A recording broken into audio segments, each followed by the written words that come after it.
Heaven is not heaven if you don't meet your darling there. Do you understand?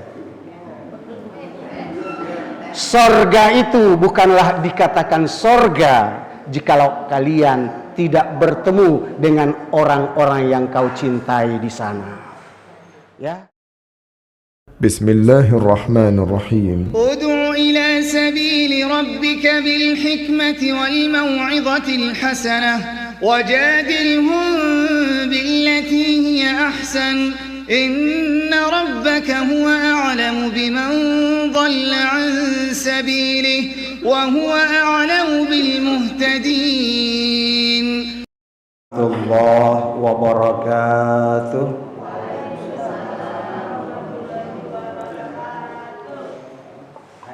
Alhamdulillahilladzi an'amana alaina binikmatil iman wal islam.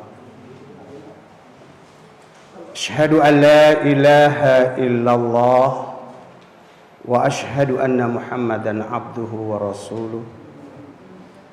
Allahumma salli wa sallim ala nabiyyina wa maulana Muhammad wa ala alihi wa ashabihi ajma'in. Amma ba'd.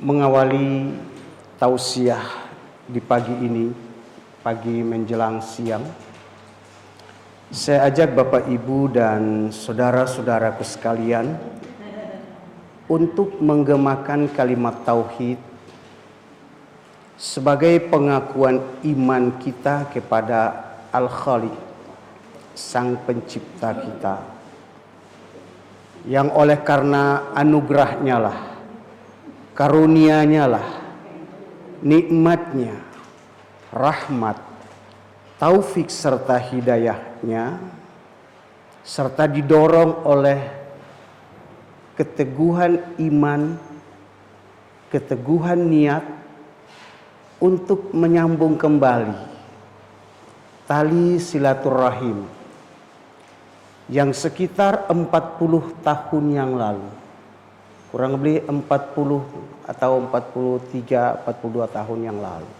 pernah terjalin bersama di sini. Maka semua itu bisa terlaksana oleh karena restunya Allah. Sebagai tanda syukur kita, mari kita sama-sama gemakan kalimat takbir, kalimat tauhid. La ilaha illallah, la ilaha illallah, la ilaha illallah, Muhammadur Rasulullah. Sekali lagi. La ilaha illallah,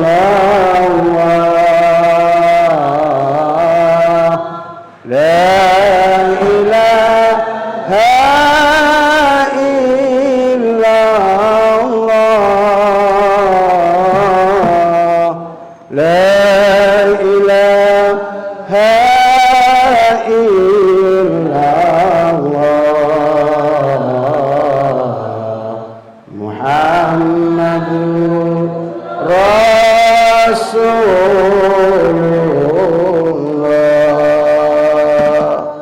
Mudah-mudahan Bapak Ibu dan saudara-saudaraku yang senantiasa mendawamkan, melazimkan, melanggengkan kalimat ini, Allah mudahkan seluruh urusan dunia dan akhiratnya. Allah jadikan rumah tangganya rumah tangga anak cucunya, rumah tangga yang sakinah mawaddah warahmah. Allah anugerahi anak cucu yang soleh dan soleha. Allah beri rizki yang banyak, halal dan berkah. Mudah-mudahan rezeki itu dapat mengantarkan saya, Bapak, Ibu, dan saudara-saudara sekalian untuk dapat melaksanakan ibadah haji dan umroh. Pulang dari haji dan umroh bisa beli sawah dan tanah di kampung. Di Jakarta bisa bangun rumah megah plus punya mobil mewah. Walau kayaknya cari parkirannya rada susah, nggak apa-apa, yang penting punya. Tapi kalau seluruh potensi sudah kita kerahkan, doa sudah, kerja keras sudah, tetapi impian itu belum juga tercapai, belum juga kita raih, belum juga kita gapai, setidak-tidaknya kita bermohon kepada Allah dengan kalimat tadi. Jikalau nanti kita pulang menghadap Allah, kita kembali dengan iringan kalimat tadi, sehingga kita diwafatkan dalam keadaan beragama Islam dan mati dalam keadaan husnul khatimah. Amin ya rabbal. Salatullah salamullah ala taha rasulillah. Salatullah salamullah ala yasin habibillah. Sekali lagi, salatullah salamullah ala taha rasulillah. Salatullah salamullah ala yasin habibillah. Allahumma salli wa sallim wa barik alaihi wa ala alihi. Mudah-mudahan dengan kepatuhan, ketaatan kita kepada agama yang dibawa oleh junjungan kita Nabi Muhammad sallallahu alaihi wasallam, kerinduan dan kecintaan kita kepada beliau yang kita buktikan lewat lantunan sholawat kepadanya, kelak nanti di hari kiamat beliau akan mengakui saya, Bapak, Ibu, dan saudara-saudara sekalian bahwa kita semua adalah pengikutnya. Dengan demikian mudah-mudahan kita semua akan mendapatkan syafaatul uzmahnya, sehingga dengan syafaat itu mudah-mudahan kita berkumpul bersama segenap keluarga besar kita, kedua orang tua kita, sahabat-sahabat kita, dan kita yang bertemu kembali pada hari ini semoga berjumpa lagi di surganya Allah Subhanahu wa taala. Amin ya rabbal alamin. Dapat dibaca di dalam Al-Qur'an surat An-Nisa, ya. Al-Qur'an surat An-Nisa ayat 69. Allah Subhanahu wa taala berfirman, "Wa may yuti'illaha war rasula." Barang siapa yang menaati Allah dan Rasulnya. Barang siapa yang menaati dan Allah dan Rasulnya, faula, maka mereka itu akan ma'alladzina minan nabiyyina wasiddiqina wasuhada iwassolihin wahasuna ulaika rafiqa. Mereka yang taat kepada Allah, yang taat kepada Rasulullah, mereka itu akan dibersamakan, akan dikumpulkan bersama-sama dengan an'amallahu minan nabiyyin, yaitu orang-orang yang mendapatkan nikmat dari Allah, yaitu para nabi. Kita kan suka baca di surat Al-Fatihah setiap kali itu, ihdinas siratal mustaqim, tunjukilah kami jalan yang lurus. Lalu lanjutannya, siratal ladzina an'amta alaihim, ya, ghairil maghdubi alaihim waladdallin.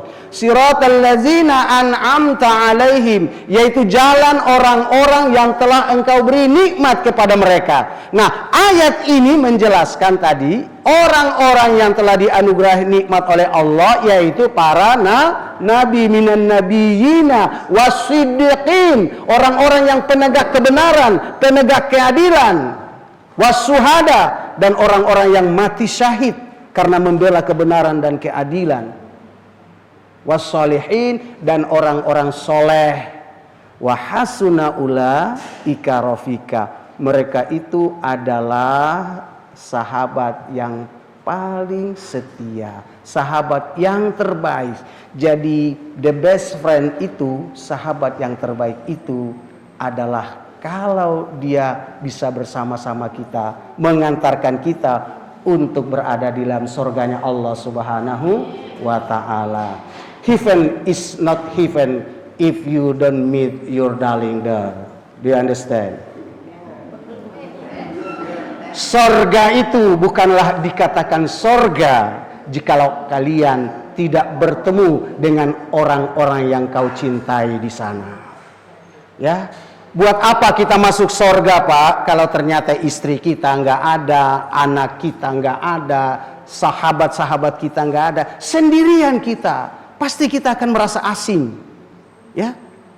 Oleh karena itu, saya angkat tema ini, mari kita berusaha, ya, untuk mencari, mengajak sahabat-sahabat kita yang kalau sekarang kita reunian di dunia, harapannya kita bisa reunian lagi di surganya Allah Subhanahu wa ta'ala.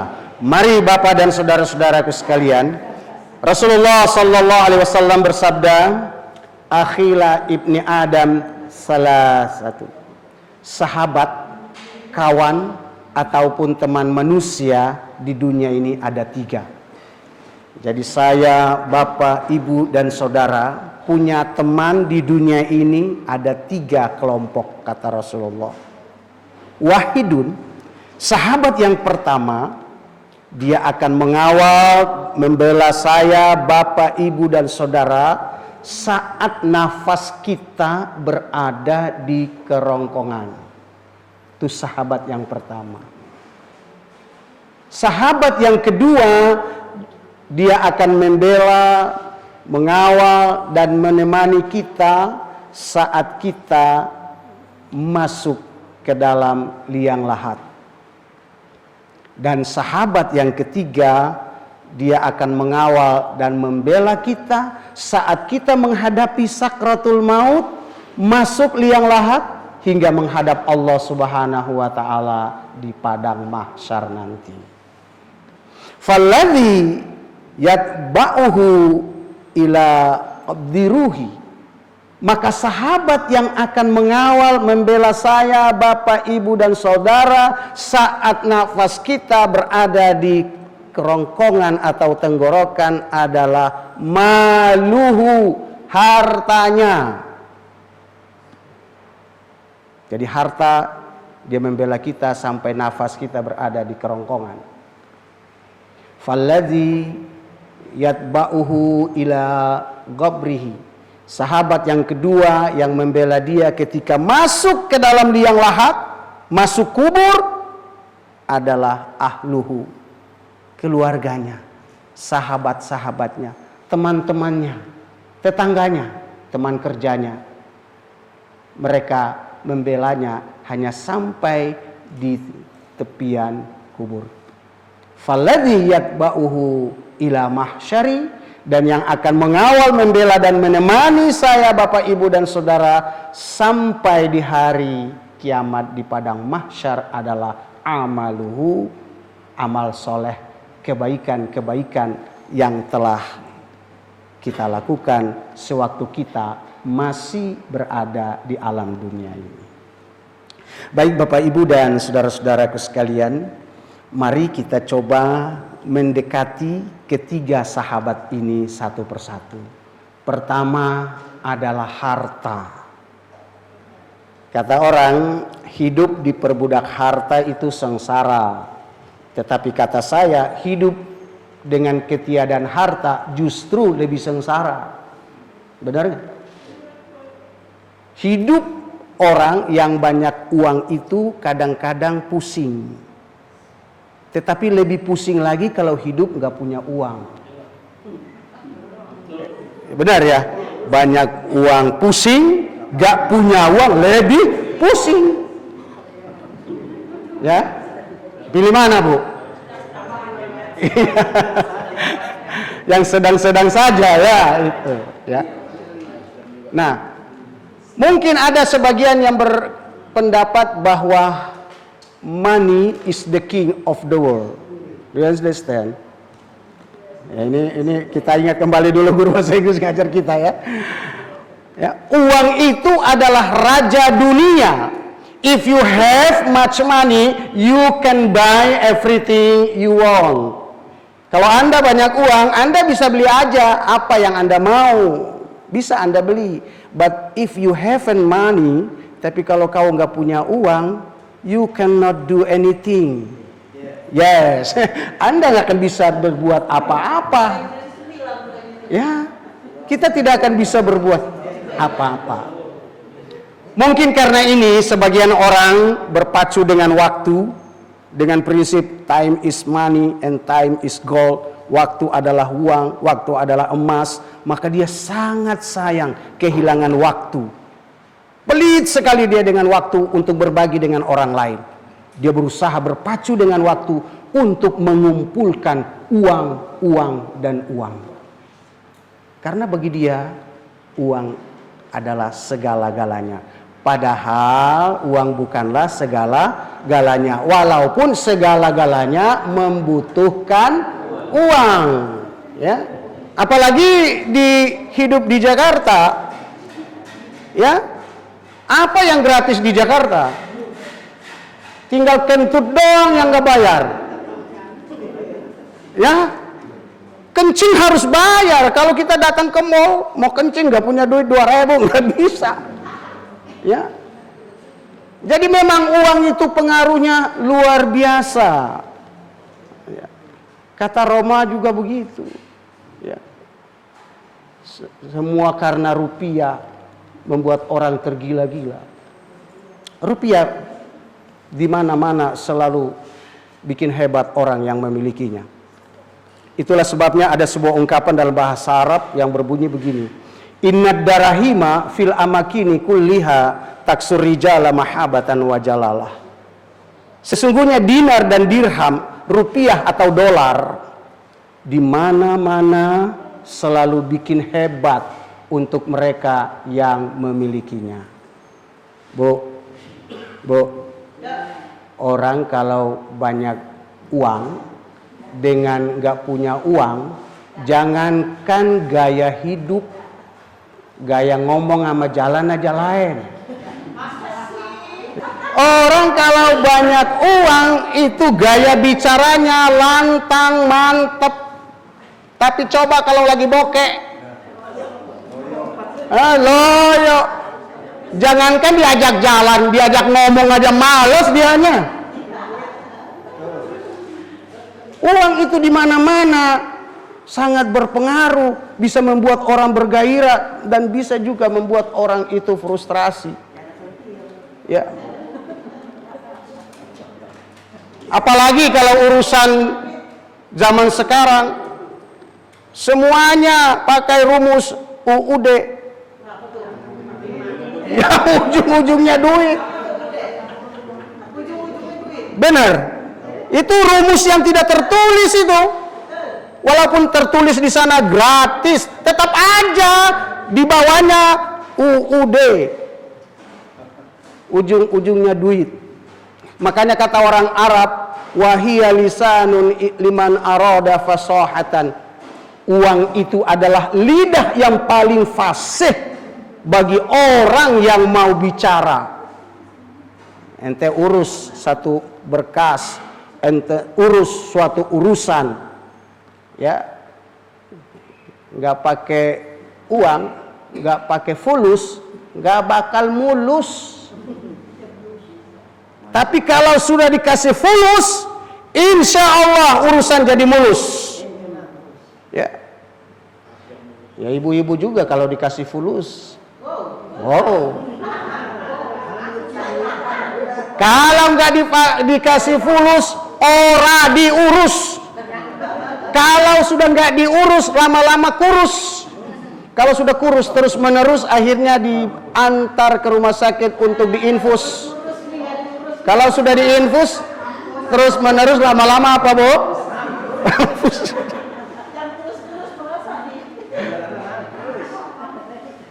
Ya kata ibu-ibu juga, yalah Pak Ustadz, kita hidup ini perlu fulus. Ya kalau mau pipinya mulus, ya bedak pakai duit, lipstick pakai duit, kalau mau tampil yang cantik. Apa lipstick pakai arang tuh kan nggak mungkin. Ya. Jadi uang itu adalah lidah yang paling fasih bagi orang yang mau bicara. Walaupun ada orang yang berkata uang bukan segala-galanya, hukum di atas segalanya, hukum adalah panglima. Kata siapa? Panglima aja kalah sama fulus. Benar nggak? Nah, jadi uang adalah lidah yang paling fasih bagi mereka yang mau bicara. Wahia silahun, uang itu adalah senjata yang paling ampuh bagi mereka mau berangkat perang. Ya, Amerika biarpun dia sudah ngancam dengan persenjataannya, tapi kalau ada negara kaya jangan perang, nih duit, diam. Jenderal siapapun sudah angkat pistol begini, tapi langsung keluar itu rupiah merah begini, nggak jadi, pelurunya langsung. Itu pengaruh daripada rupiah. Oleh karena itu orang yang tidak punya iman, dia akan berusaha untuk mendapatkan rupiah dengan segala macam cara. Kalau boleh jilat ke atas, jilat yang atas. Kalau perlu injak bawah, injak yang bawah. Kalau perlu sikut kiri kanan, sikut kiri kanan. Yang penting jabatan dapat, harta dapat, duit dapat. Itu pengaruhnya rupiah itu. Makanya Bu, saya ingin sampaikan Bu, karena sudah disinggung sama Bapak tadi, istri dapat. Saya kasih tahu rahasianya. Kesetiaan seorang istri diuji oleh Allah pada saat suaminya dalam keadaan susah. Di sana kesetiaan cinta ibu diuji oleh Allah. Kalau suami lagi susah, istri tetap lengket kayak perangkok, apalagi kalau suami kaya. Nah ini contoh nih Bu ya. Artinya kesetiaan ibu itu diuji oleh Allah di situ. Ya, jaranglah perempuan suami kaya dia kabur. Enggak mau, enak aja lu waktu miskin sepiring berdua lo, giliran kaya lo kawin lagi, langkahi dulu mayat gua. Begitu mati dia dikubur, suaminya ingat, wah lu boleh kawin tapi langkahi dulu mayat gua. Dikuburin dia lewat bolak-balik 3 kali. Ya, ditanya kenapa lu itu kuburan istrinya dilangkahi 3 kali? Kan kata bini gua dulu waktu masih hidup, nggak boleh kawin lu kecuali langkahi mayat gua. Akhirnya kuburannya dilangkahi. Ya, kesetiaan seorang istri diuji di situ. Berapa banyak istri yang kalau ada uang abangku sayang, nggak ada uang abangku tinggalkan. Tapi kalau ibu-ibu ini emang enggak. Nggak ada. Di sini mah apapun akan ku korbankan demi keutuhan engkau dan aku. Semua yang aku miliki hanya untuk dirimu. Kasih dekaplah diriku. Nah itu ibu-ibu. Ya, apapun yang terjadi, sekalipun langit akan runtuh, bahkan bumi akan terbelah menjadi 2, tetap kugandeng tangan kamu. Itu karena istrinya beriman, istri soleha, sehingga dia menyadari justru di sini sedang diuji oleh Allah. Terus berlanjut, Kalau tadi kesetiaan seorang istri diuji saat suami susah, sekarang kesetiaan seorang suami atau bapak diuji oleh Allah pada saat dia banyak uang. Kalau lagi kere, lagi susah, lagi melarat, lagi nggak punya, biasanya nggak banyak tingkah dia, ya. Tapi kalau giliran jabatannya sudah mulai meningkat, kantongnya sudah mulai banyak, gayanya sudah mulai berubah, kumis yang tadinya sudah 2 warna sekarang kok hitam lagi, Pak, ya. Gayanya sudah mulai berubah, dandanannya sudah mulai rapih lagi. Akhirnya istri ngelihat suaminya sudah berubah. Akhirnya dia ngomong, kau bukan yang dulu lagi. Sudah mulai berubah, kau bukan yang dulu lagi. Di mana cintamu sayang? Di mana janjimu? Terus, kulihat dari wajahmu, cara menghias dirimu, kini ku sadari sayang kau. Nah, masalah ini ngaji sama nostalgia tahun 80-an, jadi lagunya harus dibahas seperti itu, ya. Jadi Pak, ya, uang memang itu pengaruhnya luar biasa. Illal muttaqin, kecuali orang-orang yang bertakwa. Dia nggak pengaruh mau kaya mau miskin, gayanya biasa aja, dia tidak membuat dia melayang.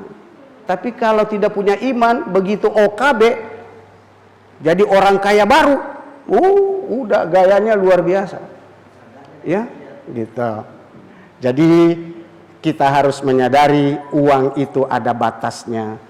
Uang bisa beli rumah, Bu, tapi kebahagiaan rumah tangga tidak bisa dibeli dengan uang. Uang bisa beli makanan-makanan yang lezat, makanan-makanan yang gurih, makanan-makanan yang empuk. Tapi untuk makan yang nikmat tidak bisa dibeli dengan uang. Uang bisa beli kasur yang empuk, tapi untuk tidur yang nyenyak tidak bisa dibeli dengan uang.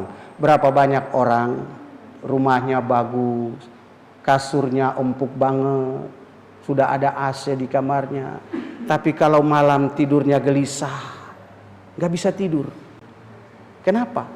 Karena banyak masalah yang dia pikirkan.